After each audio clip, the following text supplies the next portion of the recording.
¿Crees que el video es moderno? Pues no. Esto fue grabado hace más de 125 años. Y sí, esto es México. El hombre que ves cabalgando es Porfirio Díaz, presidente en ese entonces. Y lo más loco de todo es que fue grabado por un francés,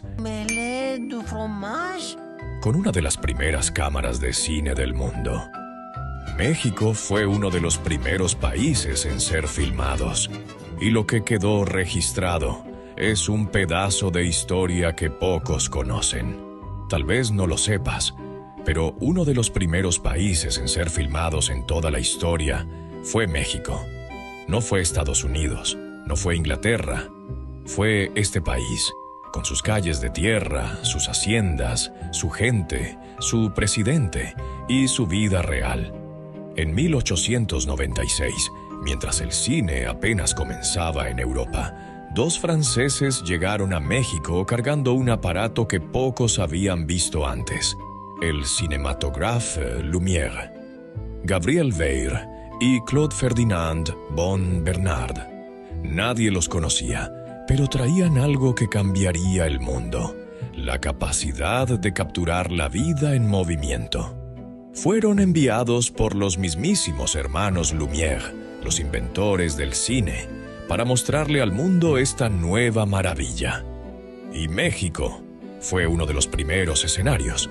Aquí el gobierno de Porfirio Díaz no solo los recibió, sino que les dio acceso a todo: palacios, calles, mercados, campos, cuarteles, incluso al mismísimo presidente. Sí, Porfirio Díaz fue uno de los primeros mandatarios del mundo en ser filmado, montando su caballo, saludando frente al castillo de Chapultepec, acompañado de jinetes y rodeado de paseantes en bicicleta. Gabriel Weir quedó tan fascinado con lo que veía que no se limitó a grabar solo al presidente.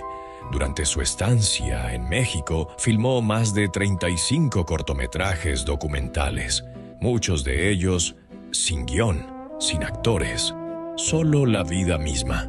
Como era, los hermanos Lumière comenzaron a filmar en Francia en 1895.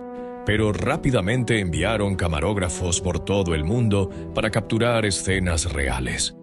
A estas películas les llamaban vistas o actualités. El gobierno de Porfirio Díaz no solo permitió que grabaran, se involucró directamente. Dio acceso a locaciones, a soldados, a haciendas completas, y hasta él mismo se dejó filmar. Eso no pasaba en casi ningún otro país en ese momento. Por eso, México no solo fue uno de los primeros países filmados, fue uno de los más importantes en los primeros años del cine. Las cámaras de Gabriel Weir no solo grabaron al presidente, también capturaron la vida real, la vida cotidiana, la que no aparece en los libros de historia. En sus películas se ven peones a caballo domando potros en una hacienda, mujeres caminando por las calles, niños montados en burros, mercados llenos de ruido, aunque aún no había sonido.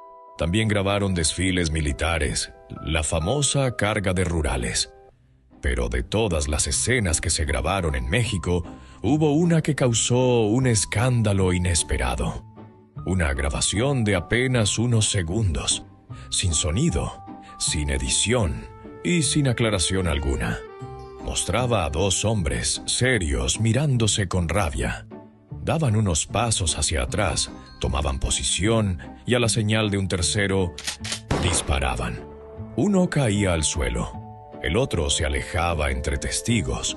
La escena terminaba con un hombre tratando de reanimar al caído con un fósforo encendido cerca de la nariz, como si aún tuviera esperanza de que despertara.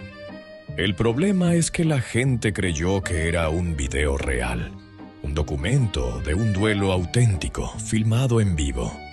Y en esa época, nadie estaba acostumbrado a ver la muerte tan de cerca y menos grabada.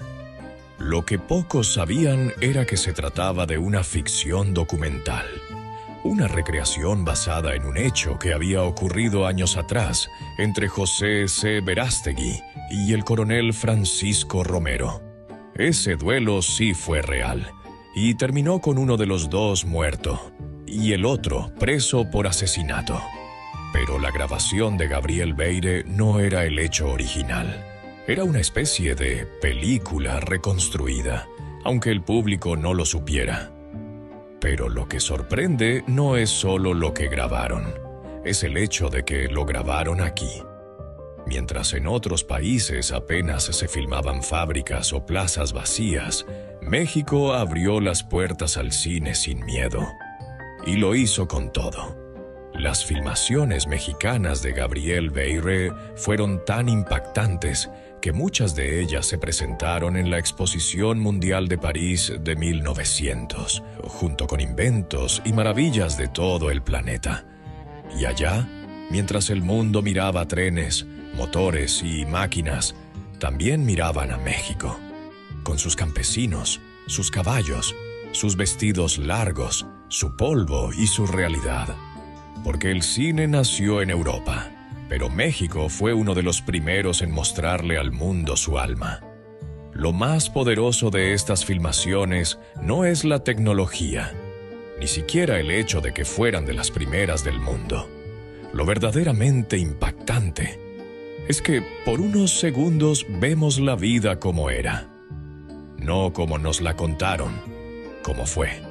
Peones con sombreros de ala ancha cruzando a caballo, niños corriendo entre burros, mujeres bajando de sus bicicletas para saludar al presidente, caporales gritando en medio del polvo, soldados alineados marchando sin saber que estaban haciendo historia. Nada era actuado, nada era para la cámara, era la vida real, en movimiento. Y aunque esos videos no tienen sonido, hablan con miradas, con silencios, con gestos, hablan con la forma en que camina la gente, con cómo se visten, con el modo en que se miran entre ellos. Son segundos congelados en el tiempo, pero que nos devuelven un México que parecía perdido.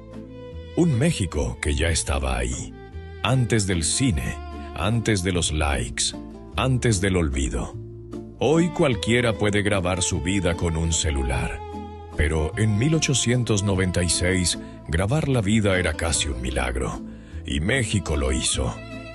Gracias a un francés y a una cámara que parecía de otro mundo, tenemos la oportunidad de vernos como éramos, antes de olvidarnos. Porque estas imágenes no son solo historia, son memoria viva. Y aunque no tengan sonido, dicen más que 1000 palabras.